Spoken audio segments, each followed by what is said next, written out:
성탄의 절기입니다. 1년 중에 선물을 가장 많이 기대하고 또 실제로 많은 선물들을 주고받는 절기가 바로 이 성탄의 절기인데, 여러분 기억 속에 내가 받은 선물 중에 이 선물이 가장 귀하다, 어떤 선물입니까?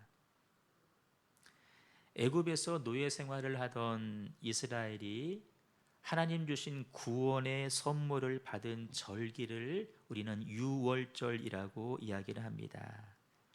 유월절은 매년 돌아오는 절기인데 2차 세계대전 이후부터 유대인들은 그 유월절이 다가오게 되면 항상 부르는 노래가 있다고 합니다. 제목이 아니마밈이라고 하는데 우리말로 나는 믿는다라는 뜻의 노래를 그들이 부릅니다. 도대체 어떤 노래이길래 유대인들은 6월절만 다가오면 이 노래를 부를까? 이런 사연이 있습니다. 2차 세계대전 당시 600만 명의 유대인들이 학살을 당하게 되는데, 그들이 수감되어 있던 수용소 이름이 그 유명한 아우슈비츠 수용소입니다. 언제 죽을지 모릅니다. 이름이 호명되면 그 사람은 나가서 죽음으로 돌아오지를 않습니다. 동료들의 죽음을 바라보면서 또 언제 자기 이름이 불려질지 모르는 극심한 두려움과 공포 가운데 그들은 떨 수밖에 없었습니다. 근데 그 공포와 두려움을 잠시라도 잊고 서로를 위로하기 위해서 불려진 구슬픈 노래가 바로 아니마님인데, 노래의 가사는 이렇습니다. 나는 믿는다. 메시아가 나를 구출하기 위하여 반드시 찾아올 거라는 사실을 나는 믿는다. 이런 가사입니다. 그런데 그 노래 가사와 달리 한 명 한 명 가스실에서 죽어가는 동료들을 바라보면서 그들은 절망하기 시작합니다. 그리고 그 가사 뒤에 이렇게 한 소절을 더 넣어서 부르기 시작했습니다.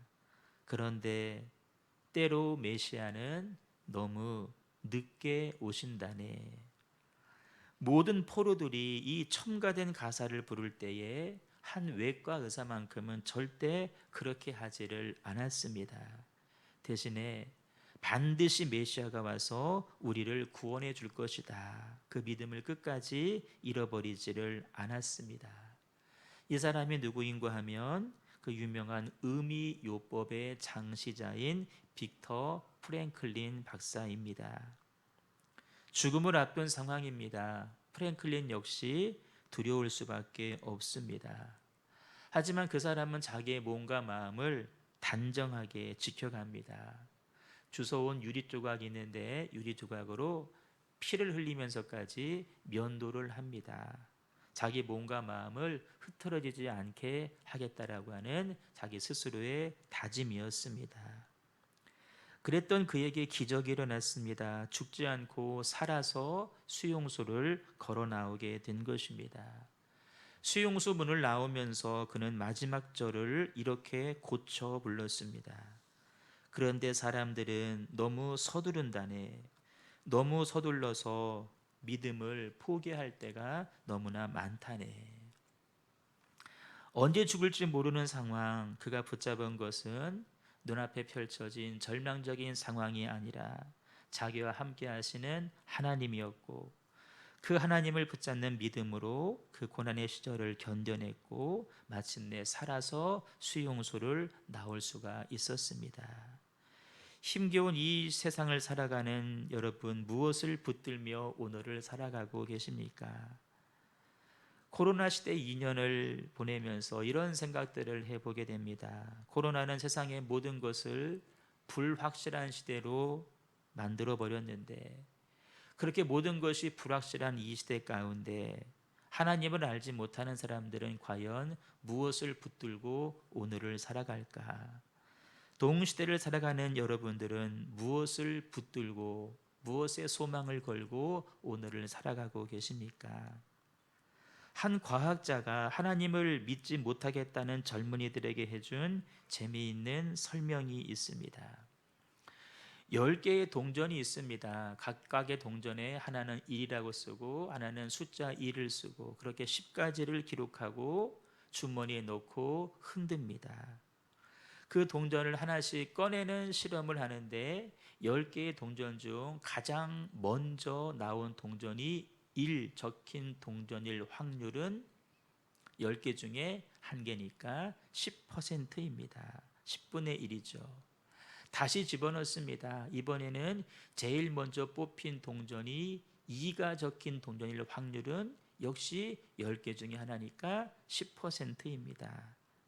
그 동전을 다시 집어넣고 또 흔듭니다. 이번엔 조금 다르게 적용하는데 첫 번째는 1이 나오고 두 번째는 2가 나올 확률 얼마냐면 100분의 1입니다.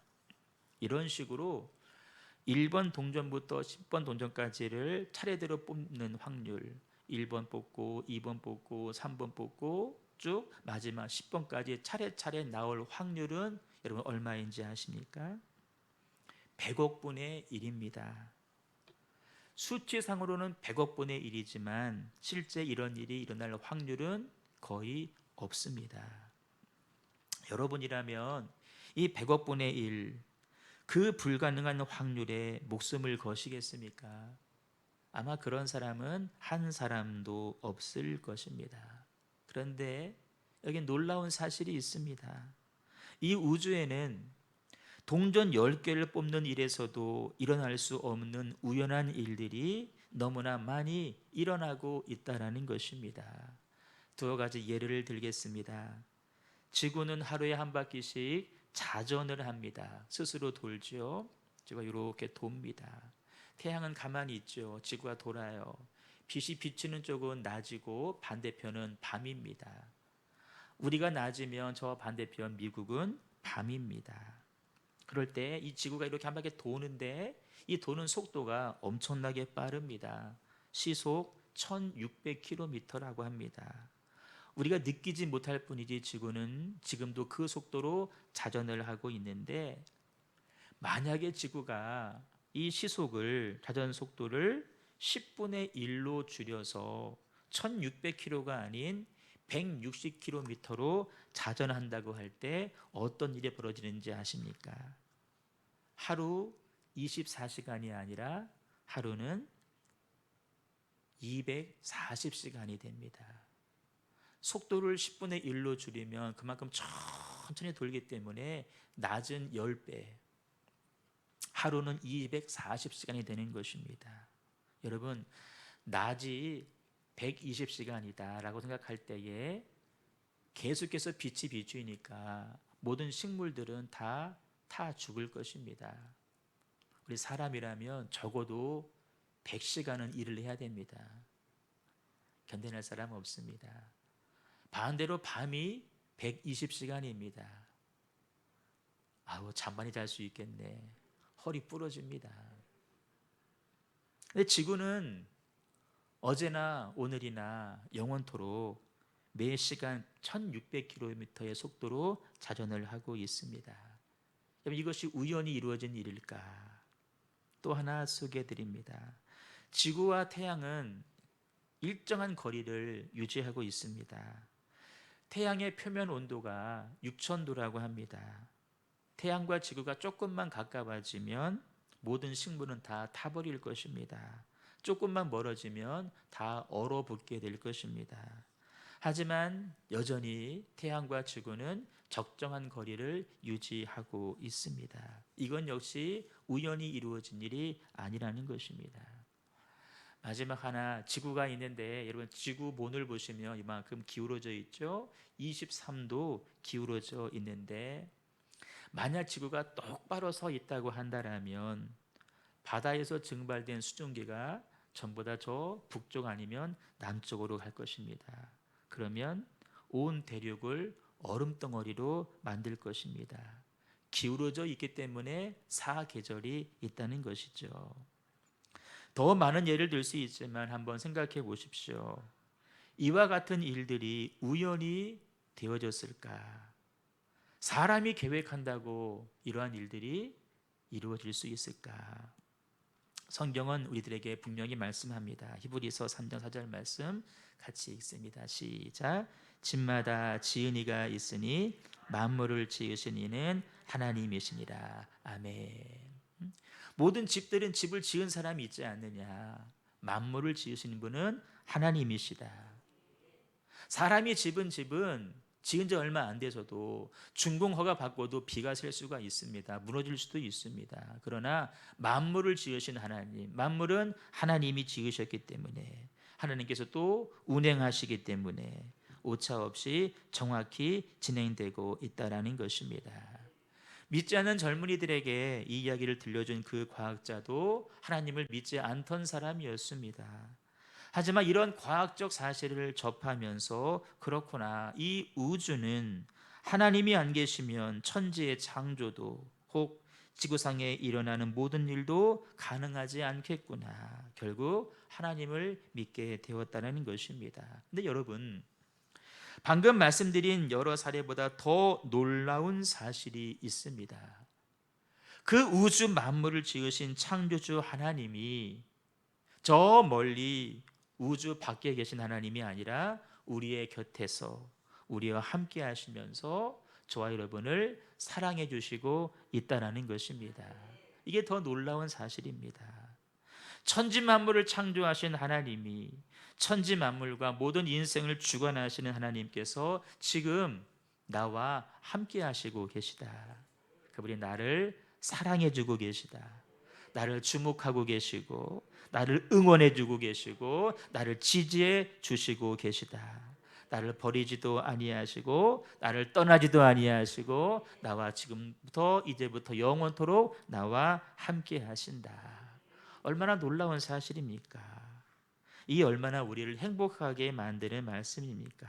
이런 말씀 우리가 처음 듣는 이야기 아닙니다. 제가 다시 말씀드리는 이유가 있습니다.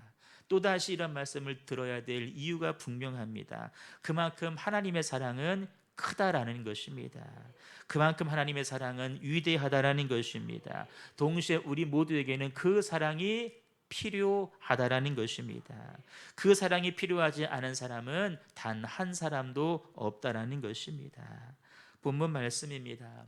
하나님이 세상을 이처럼 사랑하사 독생자를 주셨으니, 하나님이 우리를 사랑하사 독생자를 선물로 주셨습니다. 그날 갖게 우리는 성탄이라고 이야기를 합니다. 하나님이 우리를 사랑하셔서 독생자를 주신 날, 성탄입니다. 우리가 기다리고 우리가 준비하는 성탄은 우리를 그렇게 사랑하시는 하나님의 사랑이 얼마나 큰지를 보여주기 위해서 하늘 아버지께서 이 땅에 육신 입고 내려오신 날이라는 것입니다. 궁금한 게 있습니다. 하나님은 왜 우리를 세상을 그토록 사랑하시는 것일까? 그것도 하나밖에 없는 아들을 예수를 내어주시면서까지 우리를 사랑하실까? 저와 여러분이 하나님 사랑을 받을 만한 그 어떤 조건을 가지고 있기 때문일까? 그렇지 않은 것 잘 아실 것입니다. 하나님이 저와 여러분들을 사랑하셔야 될 어떤 의무라도 있기 때문이 그럴까? 그렇지도 않습니다. 지구상에는 60억 명의 인구가 있다고 합니다. 이제는 눈에 걸리는 게 사람입니다. 사람을 귀찮은 존재로 여깁니다. 서로를 증오하며 살아갑니다. 인종, 종교, 세대를 넘어서서 요즘은 남자가 여자를, 여자가 남자를 혐오하며 살아갑니다. 혹시 그거 동의하시나요? 요즘 젊은 애들이요, 남자 여자 딱 선 갈라놓고 서로 혐오하며 살아가고 있습니다.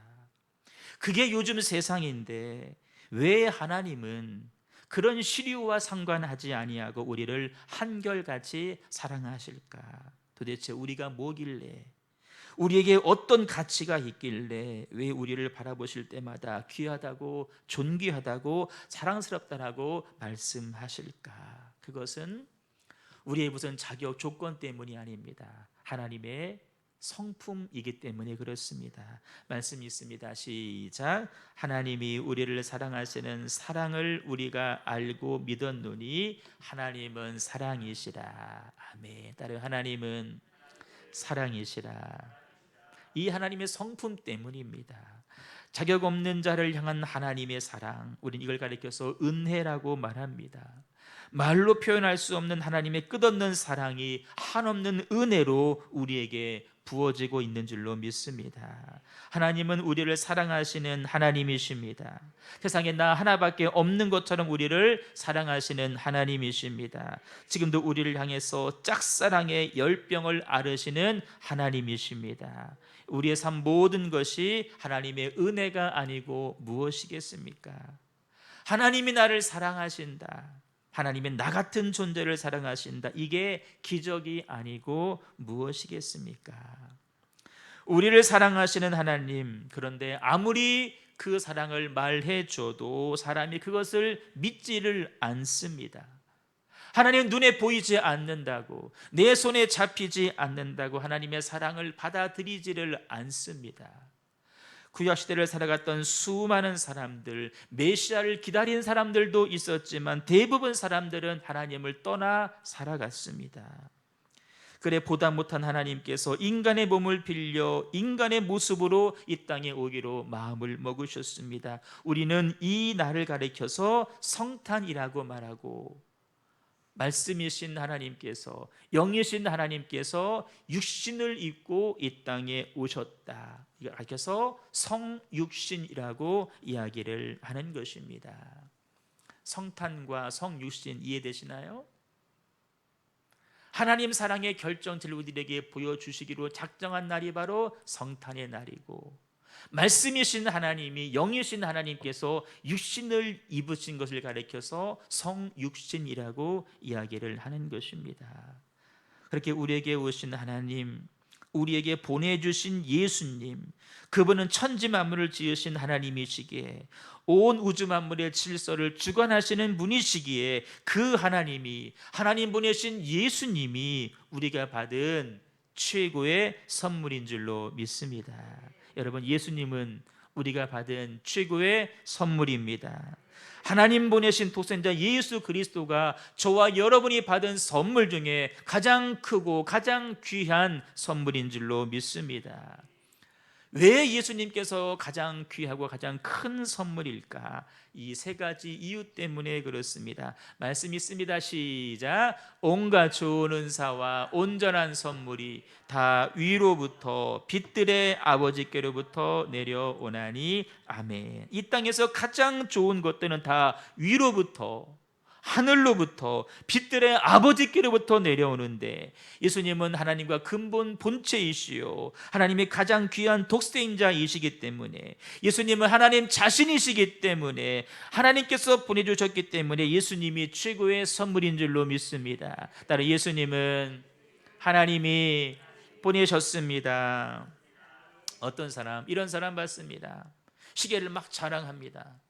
여기에 봤더니 봉황이 그려 있습니다. 청와대에 계시는 분이 보내준 시계라고 그렇게 귀하게 여기시는 분.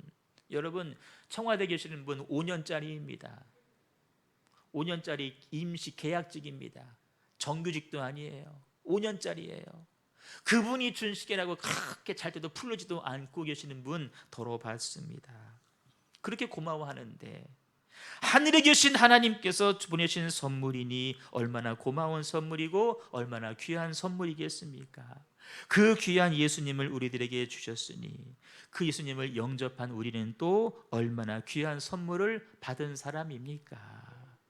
두 번째, 예수님이 왜 가장 큰 선물이시냐? 오래전부터 준비하신 선물이기 때문에 그렇습니다. 여러분, 선물의 가치, 얼마나 오래전부터 준비한 선물이냐. 물론 선물은 다 좋지만 받아본 사람들은 압니다. 급히 준비한 선물인지 아니면 오래전부터 생각하고 준비한 선물인지를 압니다. 그것이 느껴질 때 그렇게 고마울 수밖에 없죠. 하나님은 언제부터 예수님을 준비하셨느냐? 우리 사람들이 범죄하는 순간부터. 언제입니까? 첫사람 아담과 하와가 범죄한 순간부터 독생자를 보내셔서 인간을 구원할 마음을 먹으시고 그때부터 예수님을 준비하셨다라는 것입니다. 말씀 있습니다. 시작. 여자의 후손은 내 머리를 상하게 할 것이요. 여자의 후손이라 그럴까? 왜 남자의 후손이라 그러지 아니하고? 사자수학은 부생하신 아버지 나를 낳으시고 어머니 나를 기르시고, 엄마는 기른 거밖에 안 되는데, 집사님이 하임이 난 거 아니요. 하임이 아빠가 난 거예요. 집사님 기른 거밖에 없어. 이게 우리의 관점인데, 남자의 씨로 태어나면 그 죄가 유전됐기 때문에 예수님은 남자의 씨가 아니라는 거예요. 동정녀, 성령을 잉태했다는 것이죠. 여자의 후손, 남자의 씨로 나지 아니하신 예수님은 네 머리, 사단의 머리를 상하게 할 것이요. 이때부터 예수님을 준비하시고 있었다는 것입니다. 여러분, 아담과 하와 이후에 구약의 모든 사건들은 예수님을 우리들에게 선물로 주시기 위해서 준비하시는 일련의 과정입니다. 구약을 바라보는 관점 하나가 띄어지는 거예요. 구약은 단순한 사건을 볼 수 있겠지만, 하나님께서 우리들에게 예수님을 보내주시기 위해서 준비하시는 과정이다. 아멘. 이해되셔야 됩니다. 예수님을 보내사 우리를 구원하시려는 하나님의 구원의 계획은 어느 한순간 이루어진 것이 아닙니다. 창조시대 에덴 동산에서부터 소중히 준비해 주신 것입니다. 그런 의미에서 구약은 뭐냐? 예수님이 오시는 길입니다. 선지자들은 뭐 한 사람이냐? 예수님의 오시는 길을 예비한 사람들입니다. 룻, 다윗 누구냐? 예수님이 오실 혈통을 위해서 쓰임받은 가문이라는 것입니다. 그리고 마침내 요셉과 마리아의 순종, 특히 마리아의 순종입니다. 주의 여종이 오니 말씀대로 내게 이루어지이다. 죽기를 각오하고 내가 배를 불러서 임신하여서 아들 예수님을 내어놓겠습니다. 마리아의 순종을 통해서 예수님이 이 땅에 선물로 오신 줄로 믿습니다. 마지막 세 번째입니다. 예수님이 왜 가장 커다란 선물이냐? 예수님은 우리들에게 가장 필요한 선물이기 때문에 그렇습니다. 따라 예수님은 가장 필요한 선물이라고 하는 것은 필요한 것을 줘야 선물입니다. 그렇죠? 영수사님이 저에게 엄마 목사님 이번 성탄절인데요, 립스틱이에요. 저에게는 아무짝에 쓸모가 없습니다. 립스틱 말고 지금 입술이 불어 텄습니다. 립밤을 사주세요. 립스틱 아무 소용없습니다. 남자가 여자에게 집사님 고마워, 면도 좀 해. 면도기 선물해 줬어 내가. 이거 질레트야, 오죽날이야. 아무 소용이 없습니다. 선물은 받는 사람에게 뭐한 거? 필요한 거. 근데 아직 보면 남녀노소 구분하지 않고 모든 사람에게 필요한 게 있습니다. 죄 사함입니다. 우리 모두는 다 죄 가운데 살다가 신음하다가 지옥 갈 운명입니다. 모두에게 필요한 그 죄 사함의 유일한 길, 예수님 구세주를 우리들에게 주셨기 때문에 예수님이 최고의 선물인 줄로 믿습니다. 여러분, 죄 지은 사람에게 돈 소용없습니다. 넓은 집, 좋은 차, 좋은 옷 소용없습니다. 죄의 용서가 필요한 것입니다. 죄의 용서는, 죄의 사함은 우리 힘으로 할 수가 없습니다. 죄 있는 사람은 죄 용서할 수 없습니다. 죄를 알지도 못하신 분, 죄를 짓지도 아니하신 분, 예수님 한 분이십니다. 예수님을 우리들에게 보내주신 줄로 믿습니다. 지구가 생긴 이래 제일 복된 날은 하나님의 외아들 나사렛 예수가 태어나신 날입니다. 이 날은 인류의 자유가 탄생한 날입니다. 구원의 오랜 꿈이 실현된 날입니다. 죄 중에 고민하던 사람들이 용서의 소리를 들은 날이 바로 성탄입니다.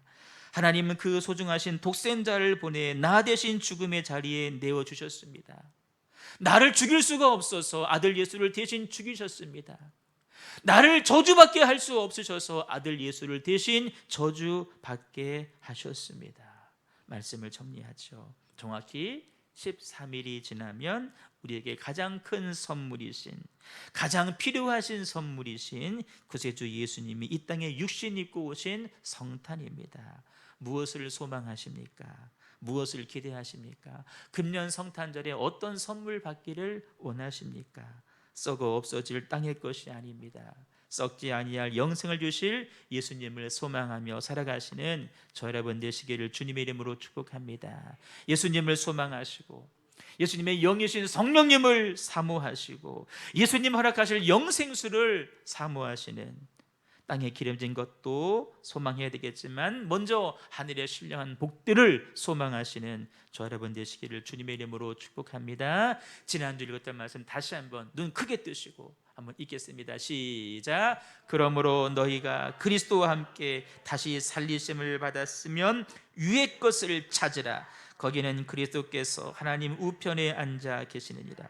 위의 것을 생각하고 땅의 것을 생각하지. 이는 너희가 죽었고 너희의 생명이 그리스도와 함께 하나님 안에 감추어졌음이라. 아멘. 위의 것을 찾고 위의 것을 생각하시는 복된 성탄 되시기를 주님의 이름으로 축원합니다.